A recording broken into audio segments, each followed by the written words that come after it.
Hello and welcome to our letter of the day video. The letter for today is the letter H. Take a good look at letter H. Make sure you can recognize it.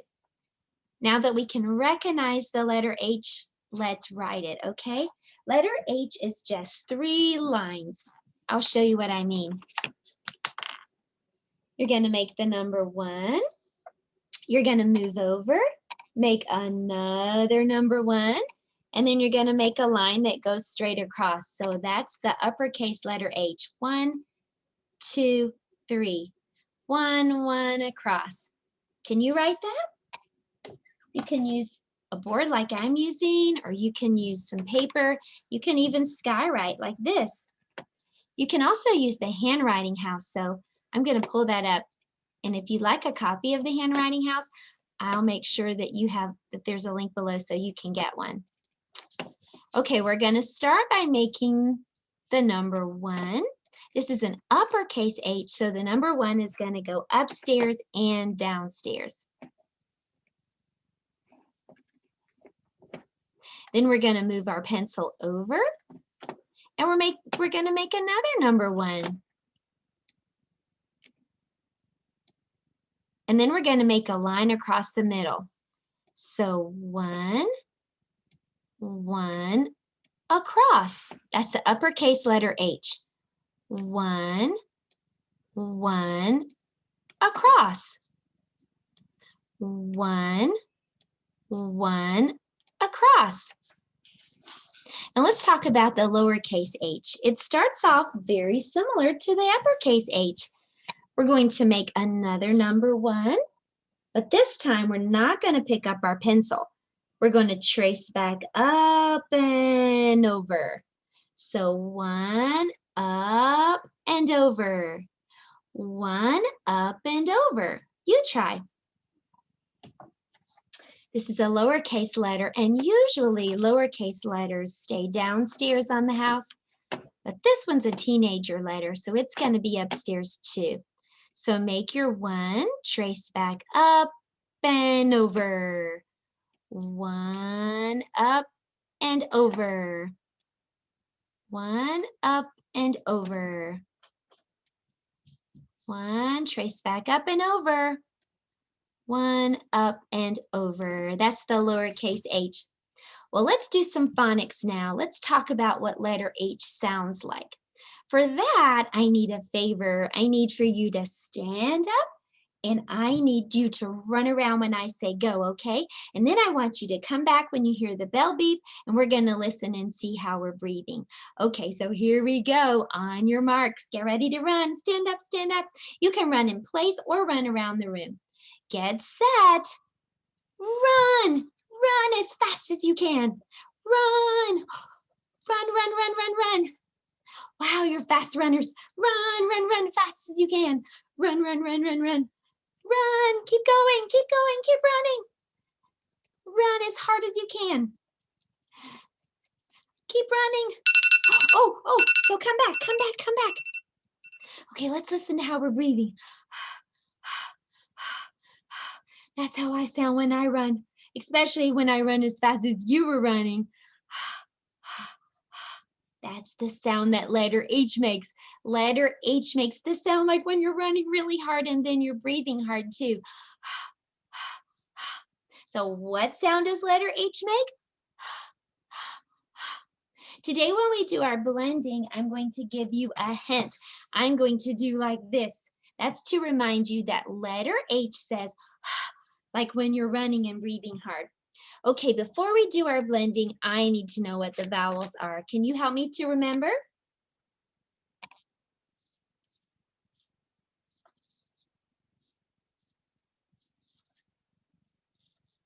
The vowels are A, E, I, O, U, A, E, I, O, U, A, E, I, O, U. These are the vowels. Now, reading is just blending letter sounds together, and every word in the English language must have at least one vowel. If it doesn't have a vowel, then it's not a word. So it makes sense to blend with the consonant that we just learned, the letter H, and then the vowels. Okay, so there's the letter H. Remember what H says? All right, let's blend that with A, which says ach, like when you're sneezing. Ah, ha, ha. Let's try H with letter E. E looks like an ear, and E says eh, eh. Okay, here we go. Eh, he, he, he. Let's put H with letter I. And letter I says eh, like a sticky lollipop. Eh, eh, he, he. Let's try H with letter O. And O says ah, ah, ha, ha. Let's try H with the letter U and use the sound you make when you have a tummy ache. Ha, ha. Now I want to teach you one more letter today. It's the letter T. The letter T makes this sound like a ticking clock. T, t, t, t, t, like when I was timing you when you were running. What does letter T say?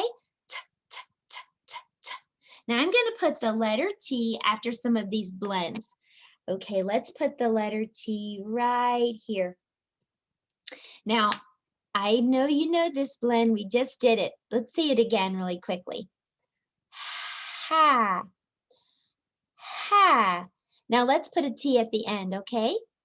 Hat, hat, hat, hat. You just read a word. Hat. Give yourself a pat on the back. Okay, let's put a T down here beside the H and the I. Remember, HI says hit, hit, hit, hit, hit, like when you hit a ball. Give yourself another pat on the back. Let's put a T beside HO. HO says ha, hot, hot, hot. You did it again. Give yourself a pat on the back for reading another word. Last one, let's put a T beside the H and the U. HU says ha, hot, hot, hot. A hut is kind of like a tent or a fort. Wow, you read 4 words today. We didn't put a T with the HE because het is not a real word. But you read hat, hit, hot, and hut. Give yourself another pat on the back. You did a fantastic job. Now, if you're not ready for all that reading yet, don't worry. You need those letter sounds first. So you just practice today that H says, like when you're running really fast. H says, okay, that was our phonics time, and now it's time for math. For math, I'm going to be making a purple pie. In the story, Harold and the Purple Crayon, Harold draws lots of pies. Let's do some fractions today. So I made a purple pie. I just took some paper, and I took something I found in the kitchen that was a circle. I traced around it and cut it out, and I made a purple pie. This is one whole pie. Can you say one whole? Now, I'm going to start cutting this pie into pieces. Fractions are just parts of the whole. So let me show you what I mean. Let me make my whole pie again. Okay, so this is one whole pie. Now I'm going to cut the pie into 2 pieces. 1, 2. So this is 1/2 of the pie. Can you say 1/2? Okay, now I'm going to cut the pie into more pieces. Let me get my whole back together. This is kind of like a puzzle. Okay, so this is one whole pie, and now I'm going to cut it into 4 pieces. 1, 2, 3, 4. Now each of these is 1/4. It's one of 4 pieces. It's 1/4 of the pie. Can you say 1/4?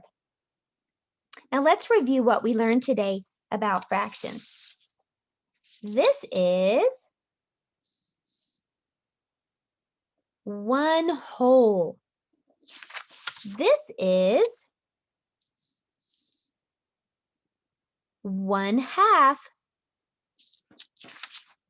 And this is 1/4. Very good.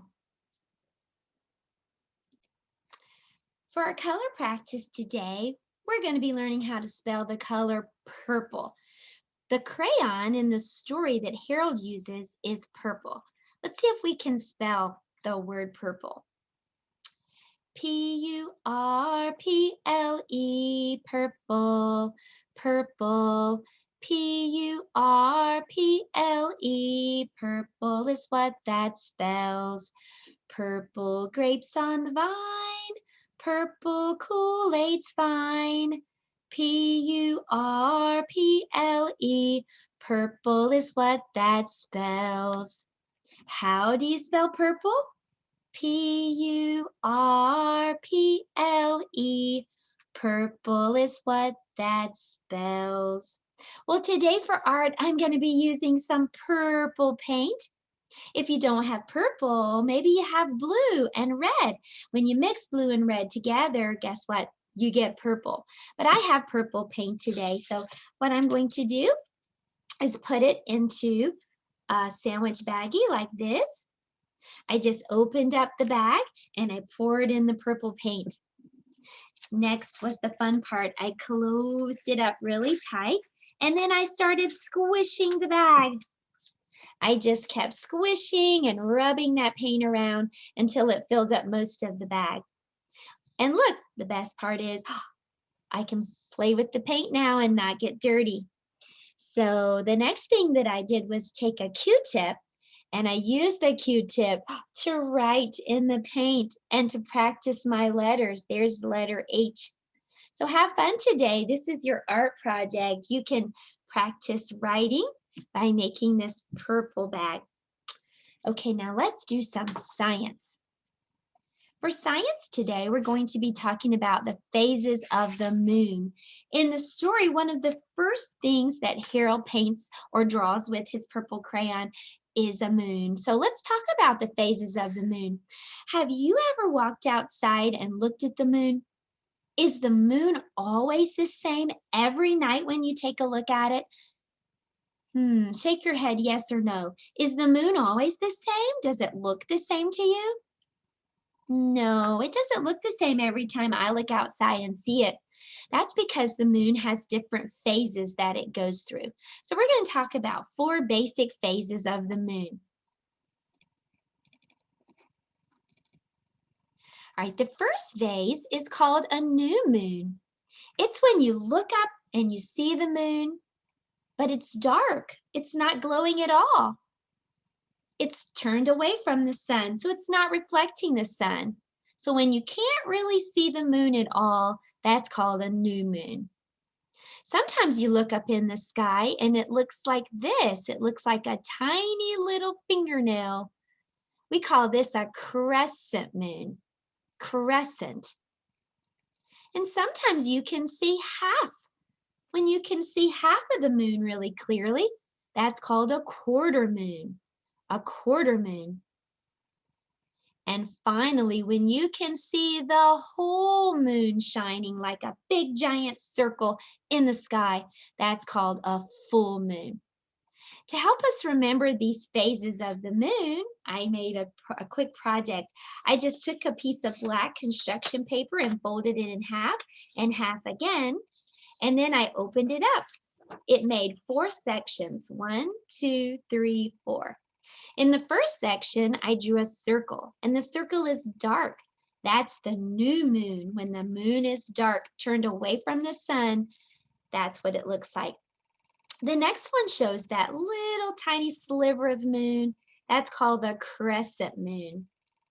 And then when you can see half of the moon, remember that's called a quarter. And then finally, when you can see all of the moon glowing like a big circle in the sky, that's called a full moon. Okay, let's read that story, Harold and the Purple Crayon, together. This story is by Crockett Johnson.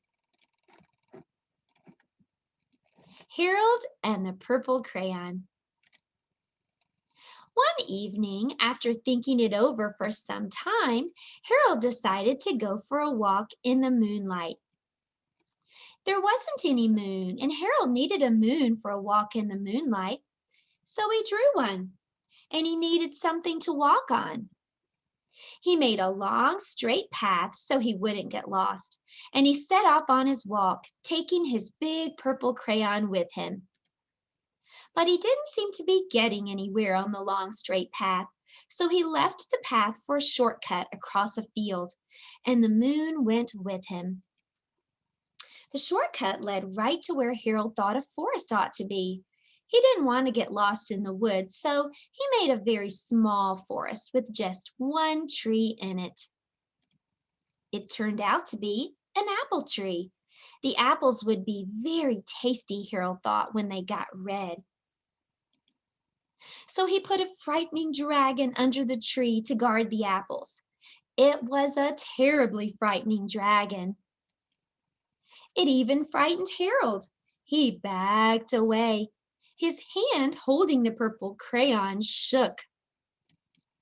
Suddenly, he realized what was happening, but by then Harold was over his head in an ocean. He came up thinking fast, and in no time he was climbing aboard a trim little boat. He quickly set sail, and the moon sailed right along with him. After he had sailed long enough, Harold made land without much trouble. He stepped ashore on the beach, wondering where he was. The sandy beach reminded Harold of picnics, and the thought of picnics made him hungry. So he laid out a nice, simple picnic lunch. There was nothing but pie, but there were all 9 kinds of pie that Harold liked best. When Harold finished his picnic, there was quite a lot left. He hated to see so much delicious pie go to waste. So Harold left a very hungry moose and a deserving porcupine to finish it up. And off he went, looking for a hill to climb to see where he was. Harold knew that the farther up he went, the farther he could see, so he decided to make the hill into a mountain. If he went high enough, he thought he could see the window of his bedroom. He was tired, and he felt he ought to be getting to bed. He hoped he could see his bedroom window from the top of the mountain, but as soon as he looked down over the other side, he slipped down, down, down, and there wasn't any other side of the mountain. He was falling in thin air. But luckily, he kept his wits and his purple crayon. He drew a balloon and he grabbed onto it. Then he drew a basket under the balloon, big enough for him to stand in. He had a fine view from the balloon, but he couldn't see his window. In fact, he couldn't even see a house. So he drew one. He drew a house with windows, and he landed the balloon on the grass in front of the yard, in the front yard. None of the windows was his window, though. He tried to think where his window ought to be. He made some more windows. He made a big, tall building full of windows. Then he made lots of buildings full of windows. He made a whole city full of windows. But none of the windows was his window. He couldn't think where his window might be. He decided to ask a policeman. The policeman pointed the way Harold was going anyway, but Harold thanked him. And he walked along with the moon, wishing he was in his room and in his bed. Then suddenly Harold remembered. He remembered where his bedroom window was when there was a moon. It was always right around the moon. So he drew his window around the moon. And then Harold drew his bed. He got in it and he drew up the covers. The purple crayon dropped on the floor and Harold dropped off to sleep. The end. I have one other idea for you today. Would you like to take some paper and maybe a purple crayon or marker and draw something of your own? Maybe draw some things like Harold drew, or use your imagination to draw some new things. I'll see you next time for our Letter of the Day video. Goodbye.